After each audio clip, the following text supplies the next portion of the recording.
गंदम के हवाले से एक बड़ी खबर से आपको अपडेट करें। वफाकी हुकूमत का अगले साल के लिए पास्को को खरीदारी के लिए गंदम की सपोर्ट प्राइस देने का ऐलान अनकरीब ही मतवज्जो। किसान इत्तेहाद के अहम कॉन्फ्रेंस जरा सुने आज की रिपोर्ट में। अगर हम फूड सिक्योरिटी देखें सारी ज़रात में है।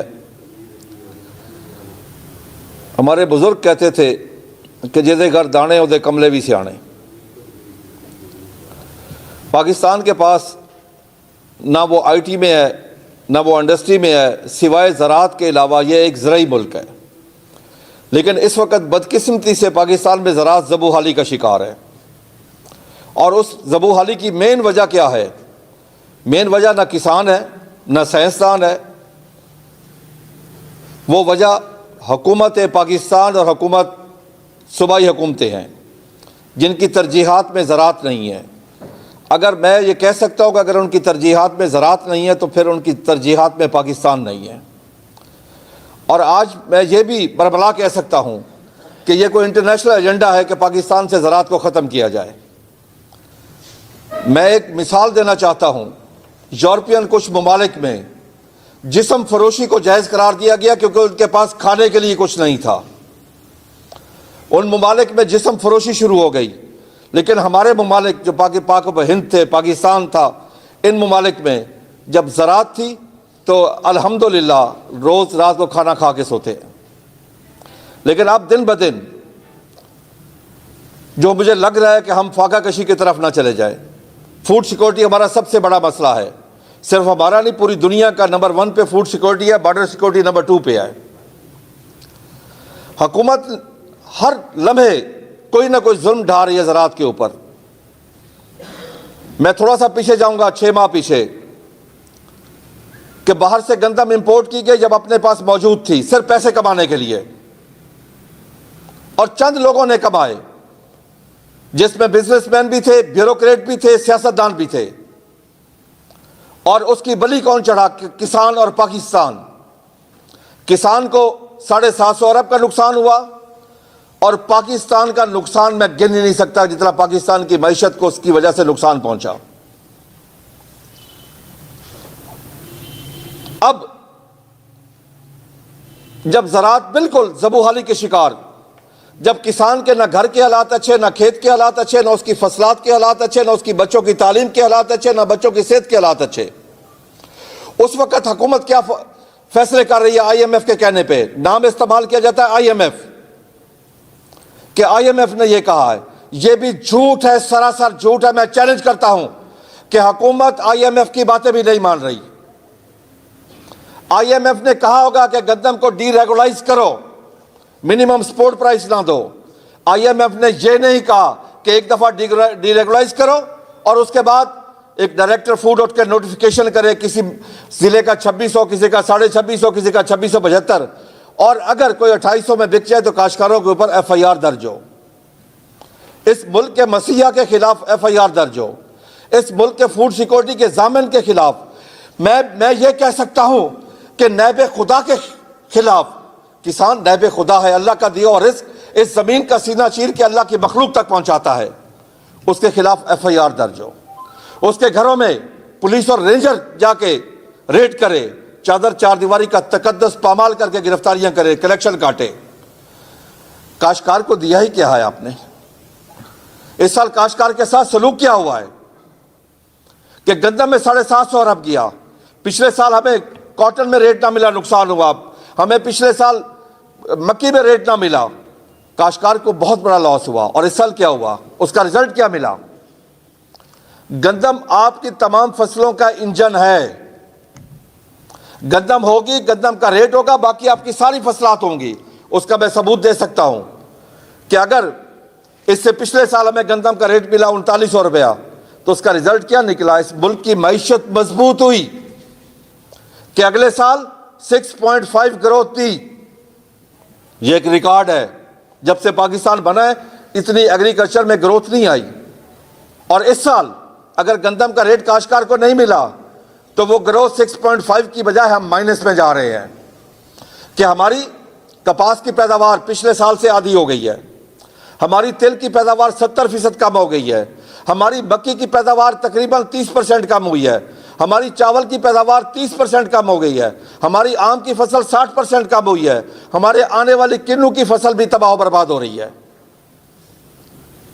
वजह कि काश्तकार के पास बैलेंस यूज ऑफ फर्टिलाइजर के लिए पैसे नहीं थे, काश्तकार के पास खर्चा नहीं था कि वो फसलों के ऊपर खर्च कर सके, वो फंजीसाइड स्प्रे कर सके, वो पेस्टिसाइड का स्प्रे कर सके, वो खादें डाल सके, वो यूरिया का इस्तेमाल कर सके, वो नाइट्रोफास, डीएपी, एसएसपी, पोटाश सब खादों का इस्तेमाल कर सके। वो नहीं कर सका, इसलिए आपकी पैदावार में कमी आ गई। अब अगली कमी क्या आने वाली है कि तकरीबन 20 से 30% आपकी गंदम की काश्त में कमी आ रही है। क्या करोगे फिर? यह मुल्क क्या करेगा फिर?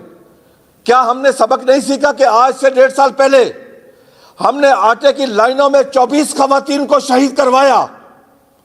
क्या हम वो लाइनें 10-10 किलोमीटर करवाना चाहते हैं? क्या इस मुल्क का सबसे बड़ा मसला फूड सिक्योरिटी बनाना चाहते हैं? अभी मराद दी गई 2 दफा बिजली में, उसमें किसका नाम नहीं था? एग्रीकल्चर का नाम नहीं है। किन किन के रेट कम हुए? इंडस्ट्री के, कमर्शियल के, डोमेस्टिक के रेट कम हुए, लेकिन उसमें ज़राअत को शामिल नहीं किया गया। इस महीने एफपीए वापस किया गया। एफपीए कमर्शियल को, इंडस्ट्री को और घरेलू लोगों को वापस किया गया, लेकिन किसको वापस नहीं किया गया? ज़राअत को वापस नहीं किया गया, क्योंकि एफपीए माइनस में आया, वो वापस हुआ, लेकिन ज़राअत को वापस नहीं किया गया। क्या हम पाकिस्तानी नहीं है? क्या हम पाकिस्तानी और इंसान नहीं है? क्या हम मुहब्बे वतन नहीं है? मैं ये कह सकता हूं हमसे ज्यादा मुहब्बे वतन भी कोई नहीं है, क्योंकि हम अपनी जमीन का टुकड़ा उठा के किसी दूसरे मुल्क में मुंतकिल नहीं कर सकते। हमारा जीना पाकिस्तान में, मरना पाकिस्तान में, औलाद इधर, जायदाद इधर, तालीम इधर, सेहत इधर, हमारा ईमान भी इधर है। और ये फैसला करने वाले, इनकी औलादें बाहर, जायदादें बाहर, तालीम बाहर, सेहत बाहर, इनका ईमान भी बाहर है, इनकी सैरो सेहत भी बाहर है, इनका इलाज भी बाहर है। ये एक वजह है हम में और इनमें। अभी आप सब दोस्तों ने आज से 3-4 दिन पहले देखा होगा कि पंजाब असेंबली ने एक बिल पास किया है जिस पे ज़रूरी इनकम टैक्स लगा दिया गया है। काश्तकारों के ऊपर एग्रीकल्चर इनकम टैक्स पूरी दुनिया में तरक्की याफ्ता मुमालिक में एग्रीकल्चर सब्सिडाइज सब्जेक्ट है। एग्रीकल्चर को मैक्सिमम सब्सिडी दी जाती है और तमाम फसलों की वहां पे स्पोर्ट प्राइस दी जाती है। तरक्की याफ्ता मुमालिक की मैं बात कर रहा हूं, मैं आम छोटे मुमालिक की बात नहीं कर रहा। आप अमेरिका को ले लें, इंडिया को ले लें, चाइना को ले लें, ऑस्ट्रेलिया को ले लें, तमाम जितने भी बड़े मुल्क हैं, जितने भी तरक्की याफ्ता मुल्क हैं, वो स्पोर्ट प्राइस देते हैं। पाकिस्तान में अगर एक गंदम की स्पोर्ट प्राइस थी वो नहीं मिली, एक गन्ने की इंडिकेटर प्राइस थी वो नहीं दी गई। अब कहते हैं कि आईएमएफ ने मना किया है। आईएमएफ ने तो आपको कहा है गंदम डीरेगुलाइज करो, तुमने तो रेगुलाइज कर दी कि डायरेक्टर फूड से एक नोटिफिकेशन जारी करवा दिया। और आईएमएफ ने गन्ने की इंडिकेटर प्राइस का कभी मना नहीं किया, क्योंकि वो स्पोर्ट प्राइस नहीं है, इंडिकेटर प्राइस है। वो बिटवीन शुगर मिल और काश्तकार के दरमियान एक वायदा करवाना होता है हुकूमत ने। फिर अगर वो भी आप नहीं करते, ना करें, फिर ओपन छोड़े हर चीज को, फिर गंदम हम जहां भेजे जाने दें, कानून के मुताबिक जाइए। फिर चीनी वो जहां भेजना चाहें दुनिया में, दूसरे सूबे में, दूसरे जिले में जाने दें। फिर ओपन मार्केट होनी चाहिए, कानून ये कहता है। फिर अगर आप एक चीज की मिनिमम सपोर्ट प्राइस नहीं देते तो फिर आप उस पर कंट्रोल भी नहीं कर सकते। ये कौन सा तरीका है कि एक तरफ जब काश्तकार के रेट की बात आए तो उस वक्त मंडियों में डीसी, कमिश्नर, एसी सब पहुंचे होते हैं, उसका रेट कंट्रोल करते हैं, और दूसरी तरफ क्या होता है कि आप अपनी गंदम बाहर नहीं भेज सकते, आप चीनी बाहर नहीं भेज सकते। अब काश्तकार को शुगर मिलों वाले कह रहे हैं कि हम 325 रुपए रेट देंगे। एक जहांगीर तरीन, एक दो और लोगों ने भी अब कह दिया है कि हम 400 रुपए रेट देंगे। भाइयों, मैं आपको बताना चाहता हूं, अगर मुझे 400 रुपए रेट मिले, मेरी पाकिस्तान की जो एवरेज पैदावार है वो 700 मन है, अगर 800 मन भी हो तो क्या होगा? 3,20,000। 3,20,000 में से 80,000 खर्चा निकल जाएगा सेम डे का, उसकी कटाई, उसकी छिलाई, उसकी लोडिंग और ट्रांसपोर्टेशन। बाकी क्या बचा? 240 रुपए। 240 में 1.5 लाख ठेका निकाले, बाकी 90,000 रुपए, जबकि हमारा 1 एकड़ पे जो खर्चा है वो 1.5 लाख से 2 लाख रुपए है। काश्तकार की तो कास्ट ऑफ प्रोडक्शन पूरी नहीं होती। काश्तकार की तो पिछले साल गंदम की कास्ट ऑफ प्रोडक्शन थी 3410 रुपए, लेकिन उसको रेट क्या मिला? 3900 रुपए हुकूमत ने रेट दिया, बाद में मना कर दिया। स्पोर्ट प्राइस ना थी, 2200, 2300, 2400, 2500, 2600 रुपए रेट मिला फार्मर को। काश्तकार तो मर गया है। और अब ज़रूरी इनकम टैक्स लगा के मैं आज बरबला कह सकता हूं कि हमें पढ़ लेना चाहिए ज़राअत के ऊपर, फूड सिक्योरिटी के ऊपर, इन्ना लिल्लाहि व इन्ना इलैहि राजिऊन। भाई टैक्स किस पे लगाया जाता है? जो एक मुनाफा बख्श कारोबार हो।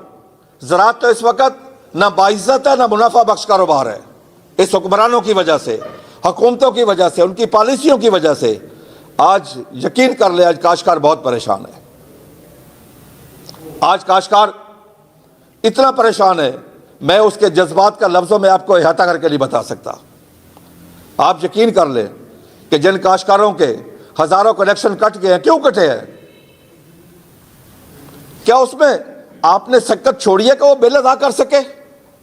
प्राइस आरवला गला मंडी में आज अजनास के क्या रेट्स रहे? मूंजी के रेट में शानदार तेजी, कैनात 11 की और 17-18 अच्छा माल कटर वाला 4400 से 4600 रुपए फी मन, जबकि दरमियाना माल 3800 से लेकर 4000 रुपए और हाथ वाला माल 4800 से लेकर 5100 रुपए फी मन, यानी रेट 5000 से हाथ वाला माल क्रॉस कर चुका है। जैसा कि चावल की डिमांड में भी काफी ज्यादा इजाफा देखा जा रहा है। मूंजी 1509 और 1692 के रेट्स की बात करें तो अच्छा कटर वाला माल 4300 से लेकर 4450, जबकि दरमियाना माल 3300 से लेकर 3600 रुपए फी मन और हाथ वाला माल 4500 से 4650 रुपए फी मन। 1847 के रेट्स की बात करें तो इस टाइम वीआईपी अच्छी क्वालिटी का माल 4000 से लेकर 4200 रुपए, यानी हाथ वाला माल। अगर अच्छे कटर वाले माल की बात करें तो 3700 से 3800 रुपए, दरमियाना माल 3400 से 3500 रुपए फी मन। हाइब्रिड एरी 6 के रेट की बात करें तो अच्छा माल 2000 से लेकर 2200 और खराब डैमेज माल 1200 से 1300 रुपए और दरमियाना नॉर्मल माल 2000 से 2050। और अब बात करते हैं मकई के रेट्स की, तो 12 और 13 मोचर 3150 से 3350 रुपए फी मन, यानी 3400 रुपए तक अरवला गला मंडी में मकई की कीमतें सेल की जा रही हैं।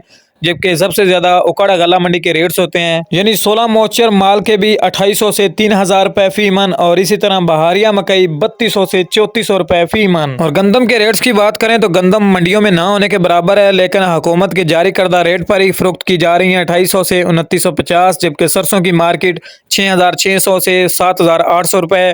तिल के रेट्स की बात करें तो 13000 से लेकर 14000 रुपए और बाजरे की मार्केट 2700 से 2900 रुपए फी मन। ये थी मार्केट के हवाले से अब तक की ताज़ा तरीन अपडेट जो अब एक साथ शेयर की गई है। उम्मीद करता दोस्तों को पसंद आएगी, तो मिलते हैं अगली वीडियो के साथ। तब तक के लिए तबाह भाई अपना ख्याल रखिए। अल्लाह हाफिज़।